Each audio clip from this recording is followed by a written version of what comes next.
What's going on, you guys? So, I want your help.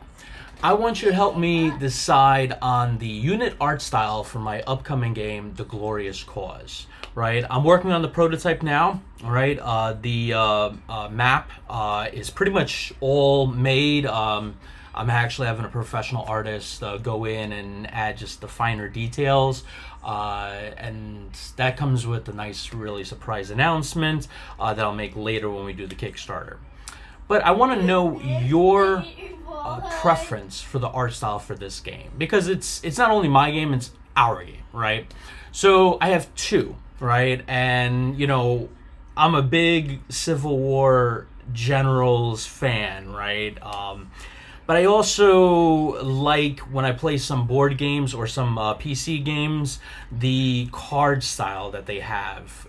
So I was going back and forth. So to help me decide, you guys are going to help me decide, hopefully.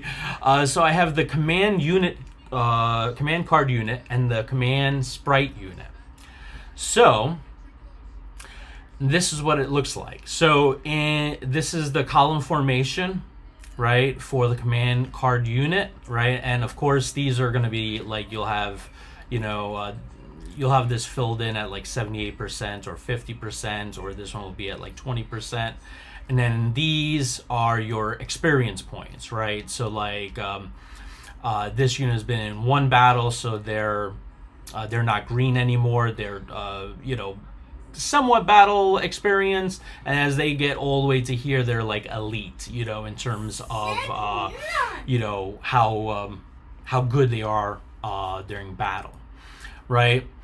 And here you have something that's more inspired by Civil War generals too. So there's less that you could put in here. So like column formation, the amount of troops, and who commands the troops, right? And then in line formation, when you flip them to line formation so they fire. Now the cool thing about this is I'll let soldiers fire with the command card.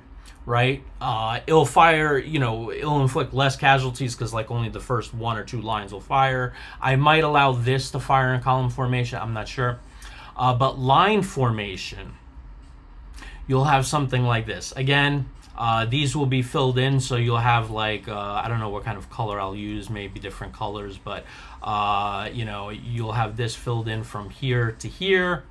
Right, 70% for health, and maybe 50% for morale, and 20% for organization, and then it gives you a heads up on the skill level. It gives you a lot of information for that unit, and this will be in line formation, right? And I'll add animation here and here for when they actually fire, so like smoke and rifle and stuff like that. For this here, the animation is going to probably. I'm thinking of just leaving it as this. Maybe I'll have a sprite where it'll actually, fire and it'll actually shoot something out. I'm not sure, but I might do that. For this one, I might do that too if they're going to fire in column formation. Still thinking about those. But I wanted to get your guys' opinions on the two different types of art styles. Now, I'm going to show you a little bit of the map of Trenton. It's just like a little fraction of the map. Right now I have I'm having an artist. I will be having an artist doing finer details on the map, so it looks really like, eye-catching. I know it's a prototype, but I want the map to look really good, even on the prototype. So when you're entering Trenton, right, again, it's gonna, the map is gonna look better. You're gonna have something like this. So on the road, you're gonna have green. You'll be able to quickly tell the health, morale, and organization instead of clicking on the unit and then it, popping up in the HUD, the user interface, and then you being able to, you having to see in the HUD the organization, morale, and all that stuff here. You can straight away tell just straight from the just on the map. When they go into line formation, you can quickly tell, and you'll see green here.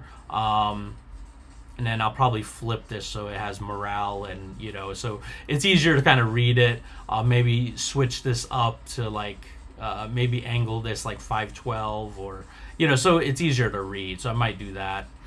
Now flipping over to the other side, you know, this is how it will look. Of course, it's not going to be square. It's not going to, you know, go over the hexes. It's going to stay in line in the hexes. And of course, it's going to have a white background. This is just a concept, right? Before I devote all the resources into it. So column formation, and then, you know, you have your line formation, shooting and such. So those are but the thing about this one is you're missing 3 stats on this one, actually 4 stats. You're missing, you know, the health, morale, and organization of the unit. So you're gonna have to actually click on the unit, and below it there's gonna be a HUD similar to Civil War Generals 2, where you'll see health, morale, and organization, and then click on this unit and do the same. So it adds a bunch of more clicks to it compared to this. So I just wanted to get your guys' perspective, because I know in Civil War Generals 2, you have to click on many units to kind of get their idea of what their condition is. It becomes a little bit of a click fest. On this here, you know, you can easily tell, and you'll have another unit here, another unit there, and you can kind of like not look at the HUD, the the graphical user interface underneath it so much. So that's what I wanted to kind of show you guys. And I'm going to be running a poll, which is going to look like this. So you just have to go into the posts on my channel here. And then decide if you want the regimental command card, the battlefield sprite unit, or something else entirely. You know, if you're not satisfied with either of these and you want me to go back to the drawing board, let me know. And then vote, and I'll do another video, and we'll go from there. Well, hopefully you guys enjoy this. Catch you next one, and thank you for voting.